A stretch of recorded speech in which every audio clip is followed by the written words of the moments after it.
episode of the Parafed Huddle podcast. Becca, as usual, jumping on, and I'm in the office of Parafed Auckland, so it's great to be back in the office. But I'm back on Zoom again because we have a very special guest from Cambridge, New Zealand. So he's can't come up to the spinal unit to have the interview with me. But we got Maioro on the show today.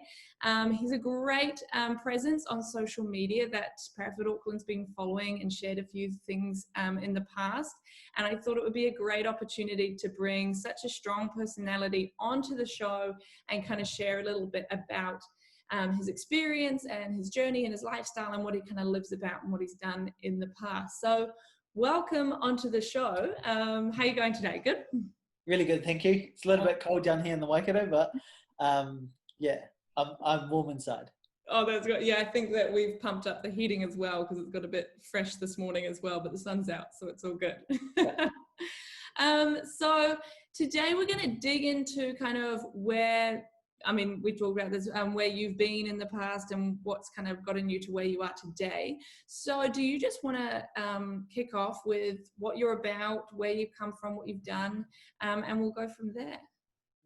So yeah, I started off playing wheelchair rugby for Waikato, and after a year of playing that, I had ambitions of representing New Zealand, but because I'm a para, I can't play internationally, so I changed to basketball, and I loved it ever since then. So after a year of playing basketball, I was named in the New Zealand under-20 wheelchair basketball team. That was at age 13. Age 14, I had my debut for New Zealand, and then I was in that team until I was 20. I've also done athletics, so I got involved with athletics at high school. Shot put, discus and javelin were my favourites and what I competed in. I went over my first international competition. I went over to Australia and bet all their under 20 category. I bet all their under 20 records for shot put, discus and javelin in the F44 and 45 categories. So yeah, I was pretty happy with that. Yeah. It's always good beating the Australians. And then from those achievements, I went over to Dublin in 2006 and represented New Zealand at the World Junior Disabled Track and Field Champs. And I did not too bad for a short little Māori boy who lives in Cambridge. I got 2 fourths for discus and javelin and the second for shot put. So those are probably some of my highlights sporting wise. Just recently, over the last few years, I've got into, I've done one wheelchair bodybuilding competition, and that was probably one of the hardest things psychologically I've put myself through. Yeah, just the whole dieting, like coming from a sporting background, it was easy, but the training was easy, but just the diet and being consistent with eating and all that stuff was pretty tough. And then earlier this year, I did my first my first disabled powerlifting competition through the New Zealand Disability Powerlifting Federation. So, yeah. It's quite a resume. Yeah. And so, like, I'm sure with like those many years of experience and competition and training and all the ups and downs that come with that, what's the kind of philosophy that you lived by when you were in those points of like high competition and quite a lot of pressure, I assume, especially as you're traveling a lot and competing a lot? It can be quite a lot to take on. Yeah, what was the kind of philosophy that you tended to live by during that phase? Oh, I just think that if I'm being selected for something to represent my country, I put it all on the line, I guess. I put everything into it. I'm not only representing New Zealand, I'm representing myself, my family, my friends, and yeah, I just want to make them all proud. Yeah, I can I mean, that's something, to wear the silver fern is something that not many of us will get to achieve in our lifetime. So it's a huge honor, I guess. And as you said, it's a big pride thing as well. Yeah, yeah. That's really cool. So yeah, so during that huge phase in your life, and obviously there'll be a lot of experiences that happened along that timeline. What do you think was the biggest lesson that you kind of learned during that time? I think that sport's not everything in life. There's a lot of things outside of sport that that are a lot more important, like family, yourself, having a career, yeah, just achieving other goals outside of sport. Like it's good to have sporting goals, but they shouldn't be your main focus.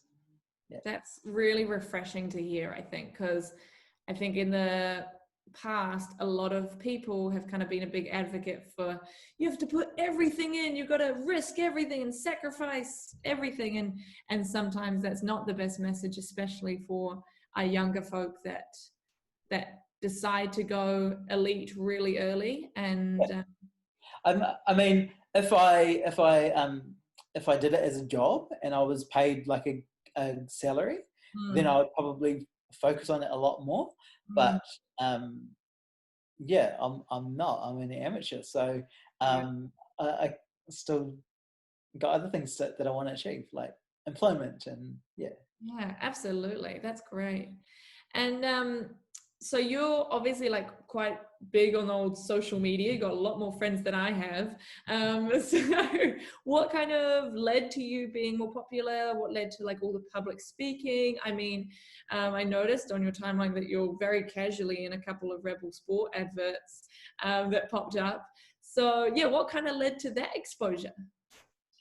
So I set up my public figure page because I am on Facebook because I, uh, with my job, I spend a lot of time working with youth and stuff like that, Mm, and like they would want to add me on Facebook and my personal page, and I didn't want that. I wanted to keep my personal life with my separate from my other life. I guess my out in the community public life, I guess.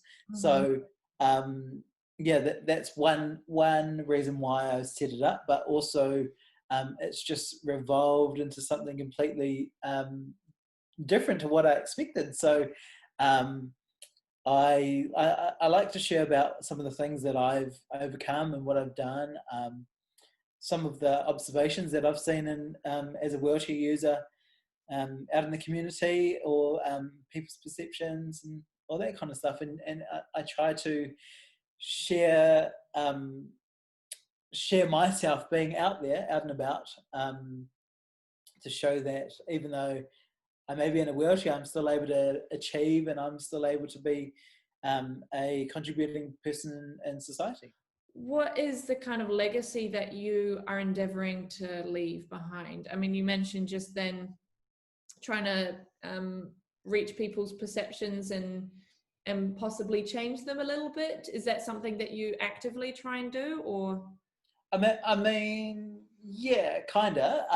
So yeah, I guess I try to change people's perceptions for the positive, Yeah. of people with disabilities, wheelchair users, people with spina bifida like myself, and yeah, I guess so. But I also like educating as well. Yeah.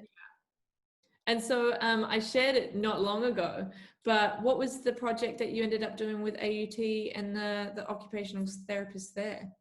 Oh, so during lockdown, I was approached by a follower of my Facebook page. She asked me if I'd be interested in doing some contract work with her students, Mm. and what they needed to do was see me doing some activities around the house that I struggled with, and they had to come up with ideas of how that to make it easier for me to be able to achieve those, whether it be with technique, adaptive equipment, or whatever. So yeah, it was pretty fun, and I think the students really enjoyed it, and yeah, Did hopefully they? there's more stuff coming from there. Yeah. Did they come up with any neat tricks for you to make anything easier, or? Yeah. So one of the things was enjoying my bed, being able to make my bed by myself, and I put a video of my first attempt, It was and like 45 minutes, wasn't it? yeah, like 40 minutes. It was like a whole basketball game's worth. So I was pretty knackered afterwards. Yeah. But I think with a lot more practice and stuff like that, I'll be able to make it a lot easier. And there's a few things that I would change for next time. Maybe some fitted sheets, which would make it a bit easier. The old nurses tuck underneath. Yeah. But yeah. And I guess we'll kind of close up with one of my favorite questions that I've used every single episode because I think it's awesome. But if you were going to go back 5 years, or we'll go 5 years, what advice would you give to yourself 5 years ago? I guess what I would say to somebody 5 years ago, to myself 5 years ago, was just focus on the possibilities and take every opportunity as you can, and embrace life, I guess. That's awesome. And I think that's such great messages for a lot of people like yourself that are either find themselves as a wheelchair user or have spina bifida, or even a lot of the young members that we have that are kind of do have their own different abilities. And yeah, it's a great message for them to hear for someone as well. Yeah. Great. Well, thank you so much for coming and chatting with me from your place in Cambridge. I will put all of Maioro's details in the comments, whether they're below or above me, I'm not sure. And then you guys can reach out to him if you guys have any further interest in chatting to him. And otherwise, as always, if you haven't already, then subscribe to our YouTube channel so that when our new episodes come through, you can get them instantly and listen up. Yeah, but otherwise, thank you, Maioro, for coming on. It's been really great having you on. And everyone else, I will see you next week. Sounds cool?